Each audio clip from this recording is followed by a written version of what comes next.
Jamaah. Oh jamaah. Alhamdulillah.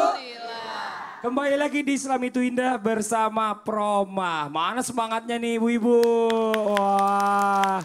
Alhamdulillah, mudah-mudahan yang di rumah juga sama semangatnya seperti yang di studio ya. Yang baru bergabung, yang baru selesai sholat subuh dari masjid nih. Waktunya nih hari ini kita bahas tentang tema suamiku plin-plan banget. Dan alhamdulillah di studio kita kedatangan ada bintang tamu kita, Citra Kirana. Tepuk tangan dulu dong buat bintang tamu kita. Ini Masya Allah ya. Tadi di awal sudah dijelaskan. Banyak suami yang plin-plan ini karena nggak dewasa. Dari kecil sering dimanjain kata Ustadz Maulana, sampai gede ke bawah terus. Udah punya istri lupa, kirain masih anak-anak ABG gitu loh. Nah ini bahaya banget nih. Nah sekarang waktunya kita mendengarkan penjelasan lanjutnya nih. Bicara masalah faktor-faktor apa saja yang menyebabkan banyak suami yang memiliki sikap plin-plan dari sudut pandang laki-laki. Kalau tadi salah satu faktor. Kalau gitu langsung aja kita panggil Ustadz Abdul Kafi. Tepuk tangan buat Ustadz Abdul Kafi, silakan Ustadz. Ya, terima kasih Mas Fadli. Jamaah Islam Itu Indah yang dimuliakan Allah, alhamdulillah sekarang Ramadan sudah ke-12, mudah-mudahan kita selalu diberkahi oleh Allah Subhanahu wa taala. Dah, sekarang kita berbicara tentang faktor-faktor apa yang menyebabkan suami itu sering pelin-pelan dalam mengambil keputusan. Maka ada penyebab-penyebabnya. Yang pertama adalah terlalu banyak perhitungan yang pertama. Kenapa terlalu banyak perhitungan itu bisa menyebabkan yang namanya pelin-pelan? Karena perhitungan itu biasanya karena saking banyaknya dia ini dihitung-hitung sampai-sampai dia lupa. Oh ternyata dia pelin-pelan. Contohnya mohon maaf misalkan ibu-ibu nanti mau dikasih uang belanja. Uang belanja misalkan 5 juta buat beli baju bu. Amin apa? Amin. Emang gak ada yang mau apa dikasih 5 juta buat beli baju? Lagian 5 juta, ibu-ibu biasa dikasih 50 juta. Amin. Ya Allah 50 juta mas saya juga pengen. Dalam bentuk foto. Dalam bentuk foto. Misalkan dikasih 50 juta. Akhirnya kata suaminya, oh kegedean juga ya. Akhirnya dihitung-hitung. Wah nanti buat anak 1 juta. Kemudian buat belanja bikin ketupat 1 juta. Terus buat sayahnya 1 juta. Kemudian lagi 1 juta. Lagi 500.000. Buat ibu-ibu tinggal 200.000. Kira-kira ini bakal jadi penyebab atau tidak? Kalau suami yang banyak perhitungan atau laki-laki yang banyak perhitungan alias pelit bin medit, insya Allah dia bakal pelin-pelan. Ketika ngasih istri dia kurang, kemudian wah ini kayaknya nggak cocok nih, nggak cocok, akhirnya dikurang-kurangin. Kemudian faktor yang kedua, ini ternyata faktor banyak selera ini bisa mempengaruhi orang lain atau laki-laki itu pelin-pelan. Banyak banget seleranya. Tadinya awal nyuruh ibu-ibu ke pasar buat masak semur daging. Nih uangnya. Ternyata udah sampai pasar sudah dibeli dagingnya 1 kilo. Ditelepon sama suaminya, mah nggak jadi deh. Apa? Mama masak semur jengkol aja. Jadi semur jengkol. Dari daging semur jengkol. Ini karena banyak selera. Jadi dia bisa menyebabkan yang namanya pelin-pelan. Wajar laki-laki seperti itu. Kemudian apa? Nih yang ketiga adalah rasa takut yang besar. Ketika misalkan ibu-ibu pengen ngaji.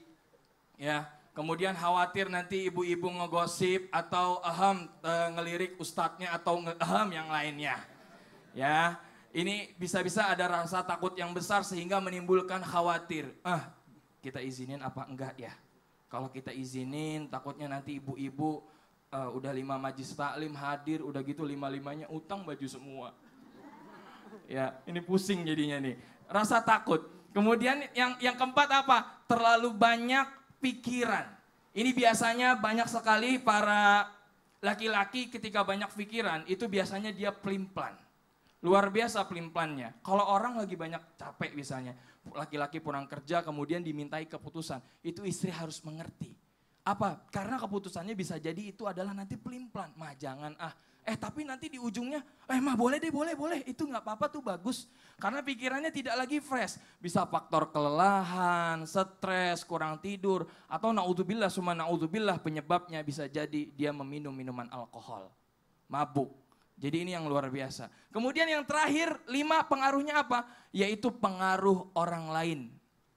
Nah ini biasanya kalau orang lain, ini bisa mempengaruhi kita untuk menjadi faktor pelin-pelan. kata orang lain A, kata orang lain B. Maka benar tadi hadis yang disampaikan oleh Nas luar biasa. Iya, Jadi Ustaz. kita dianjurkan oleh Rasulullah SAW untuk bersikap, mempunyai sikap yang tegas dan juga berani. Betul. Jadi banyak Jangan banget ikut-ikutan. faktornya, banyak faktor. Banyak faktor sebenarnya. Salah satunya juga tadi ada disebutkan adalah pengaruh orang lain. Betul. Temennya bilang, lu kasih belanja istri lu berapa? Iya, berapa? 5 juta. Ah jangan, gua aja kasih 500.000 cukup kok. Beli rugi banget kayak temennya. gitu ya. Jadi- Gara-gara temennya jadi pindah kan Iya, 500.000. Bener. Kayaknya itu saya deh. Saya selalu jadi korbannya Fadli. Enggak enak aja Pak Ustadz. Tepuk tangan dong buat Ustadz Abdul Kafi. Pak Ustadz, nih kita mau kasih kesempatan nih ya. Ustadz Jalulung sama bintang tamu kita. Ciki nih mumpung lagi ada di sini, ada yang mau ditanyain gak sama narasumber kita? Boleh silakan, mau ditanyakan. Iya, Assalamualaikum warahmatullahi wabarakatuh. Waalaikumsalam warahmatullahi wabarakatuh. Pak Ustadz, Bu Ustazah, aku mau tanya. Tadi kan pengaruh orang lain. Nah kebetulan dulu waktu aku masih SMP, jadi pernah diajakin untuk buka puasa. Tapi belum waktunya sama temenku. Jadi jam 2 siang udah buka puasa yuk, buka puasa. Cowok apa cewek temennya? Cewek. Oh, cewek. Kalau cowok udah blacklist ya. Iya, Terus? terus diajakin. Akhirnya kan aku bingung juga kan. Aduh gimana ya, buka nggak ya? Terus dia ngancem juga. Pokoknya kalau misalnya lo nggak buka, kita nggak temenan lagi deh gitu katanya. Nah kalau kayak gitu boleh nggak nih Pak Ustadz atau Bu Ustazah? Kayak kita Diancam pelin-pelan soalnya milih karena temen, faktor diancam ini jadi dia Iya. galau nih. Galau karena kalau seandainya dia nggak batalin ntar nggak ditemenin. Kalau dia batalin dia dosa. Nah ini Iya, bingung betul. nih. Apalagi anak-anak ya, anak-anaknya lagi nonton nih. Yang pertama dari sebelah kirinya Bunda, silakan dijawab dulu nih. Oh ya, subhanallah ya. Jadi kalau kita punya teman yang ngajakin istilahnya suatu perbuatan yang melanggar, sebenarnya kalau kita takut kepada Allah kita nggak usah nurutin dia. Karena yang namanya orang istiqomah itu nggak pernah takut pada siapapun. Sebagaimana nih dalam Al-Quran ya, dalam surat Al-Ahqaf ayat 13, innalladzina qalu rabbunallah tsumastaqamu wala khaufun alaihim walahum yahzanun. Orang-orang berkata Tuhanku adalah Allah, kemudian mereka istiqomah, mereka nggak ada rasa takut, nggak ada rasa sedih. Teman boleh satu pergi 1000 yang datang. Wih mantap, tepuk tangan dong buat Ustadz Jalulung. Cie. Dari Ustadz Maulana Monijin, silakan. Ada 2 yang bisa kita lakukan. Yang pertama kita berbuat baik kepada orang tersebut. Loh, kok kita berbuat baik? Kita berbuat baik dengan cara apa? Mengingatkan dia tapi tidak mempersalahkan. Artinya mungkin dia lagi mohon maaf lagi labil atau lagi digoda setan, kita yang harus mengingatkan dia. Kemudian yang kedua, ingatkan akan bahaya yang kena pada diri kita. Aduh, aku lagi digoda nih.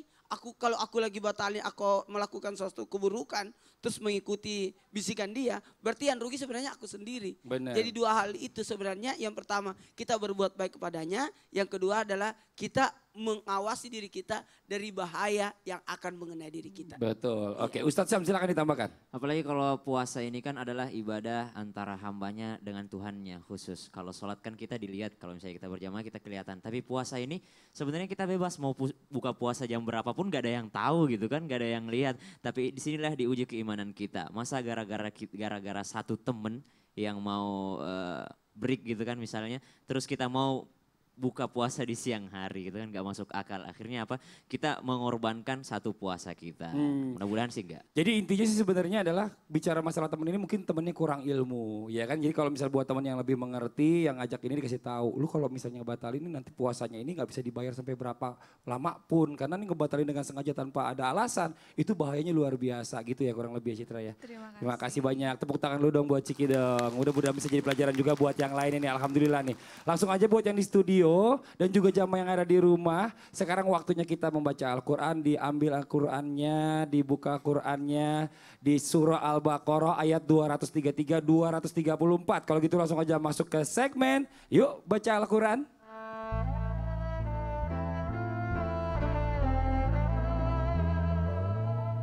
Mohon izin waktunya untuk Ustadz Syam untuk bisa memimpin membaca suci Al-Quran. Silakan Siap Mas Ustadz Syam. Fadli. Jamaah yang dimuliakan Allah Subhanahu wa taala, kembali kita membuka Al-Qur'an kita, kemudian kita membuka surah Al-Baqarah ayat 233 berada di halaman 37 juz 2 wal walidatu yurdi'na. Awal ayatnya wal walidatu yurdi'na.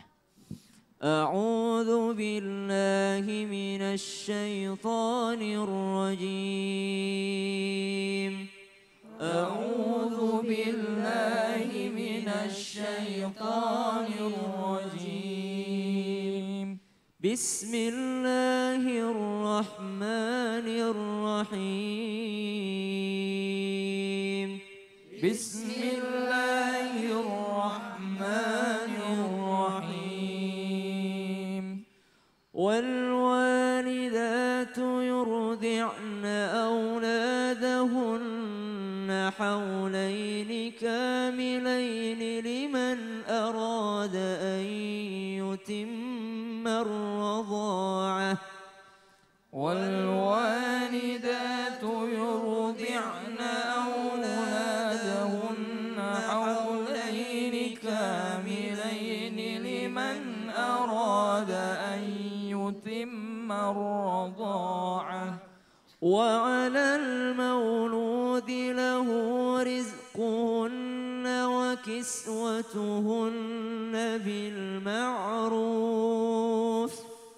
وعلى المولود له رزقهن وكسوتهن بالمعروف لا تكلف نفس إلا وسعها لا تكلف نفس إلا وسعها لا تضار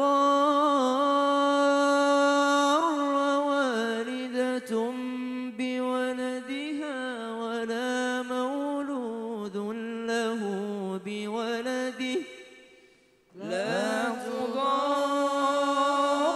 تضار والدة بولدها ولا مولود له بولده وعلى الوارث مثل ذلك وعلى الوارث مثل ذلك فإن أرادا فصالا عن تراض منهما وتشاور فلا جناح عليهما فإن أرادا فصالا عن تراض منهما وتشاور فلا جناح عليهما وإن أردتم أن تسترضعوا أولادكم فلا جناح عليكم وإن أردتم أن تسترضعوا أولادكم فلا جناح عليكم إذا سلمتم ما آتيتم بالمعروف فلا جناح عليكم إذا سلمتم ما آتيتم بالمعروف واتقوا الله واعلموا أن الله بما تعملون بصير واتقوا الله واعلموا أن الله بما تعملون بصير والذين يتوفون منكم ويذرون أزواجا والذين يتوفون منكم ويذرون أزواجا يتربصن بأنفسهن أربعة أشهر وعشرا يتربصن بأنفسهن أربعة أشهر وعشرا فإذا بلغن أجلهن فلا جناح عليكم فإذا بلغن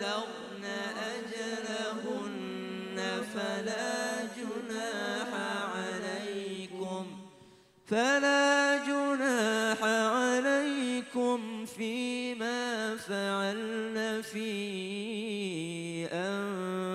أنفسهن بالمعروف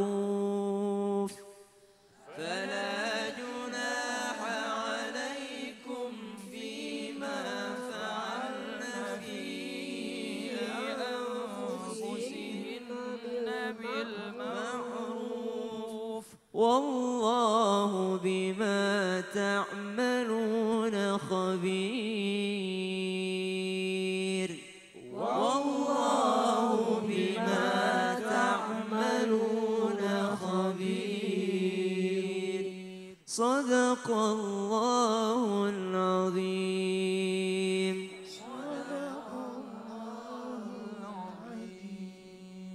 Alhamdulillah jamaah, jangan ditutup dulu Al-Qur'annya. Jangan ditutup dulu Al-Qur'annya. Insya Allah setelah ini kita akan lanjutkan lagi bacaan Al-Qur'an kita di ayat 235 sampai dengan ayat 237. Dan buat yang masih penasaran, kira-kira faktor apa saja yang menyebabkan banyak suami yang memiliki sikap pelin-pelan dari sudut pandang perempuan. Nanti insya Allah akan dijelaskan oleh Ustazah Lulung. Tetap di Islam itu Indah bersama Promah. Jamaah, oh jamaah, alhamdulillah.